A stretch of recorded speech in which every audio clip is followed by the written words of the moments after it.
Hi guys, nangyari na ba sa inyo ito? Yung after nyo mag-reformat ay hindi makikita or hindi lumalabas yung isang drive, or yung pag nag-install ka ng bagong drive ay hindi mo siya makita or hindi nagpapakita sa my computer. So ganito lang gawin natin guys. Search mo lang sa search bar yung disk management. Type mo lang ang disk management, then lalabas na yung nakikita nyo yung create.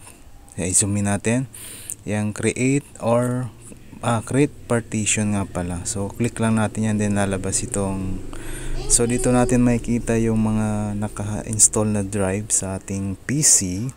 So nakikita nyo yung mayroon dyan unallocated. Okay, so yan na yung isang drive na, so dyan yung makasave na mga drive. So ang gagawin lang natin yan, mag right click lang tayo, then yung new volume, then lalabas itong mag-pop up dito, click lang natin yung next. Wala rin tayo masyadong gagalawin dito, no? Makita mo yan, mag next lang tayo dyan. Okay, so yan, so pinutin ng next. So dito ito naman yung magsisilbing drive letter niya, no? So pwede tayo dyan mamili kung anong drive letter ang gusto natin, pero sa akin doon na lang ako sa drive D, yung default niya. Okay, so pag next natin, ito naman na makikita natin dito, itong new volume, ito naman yung magsisilbi na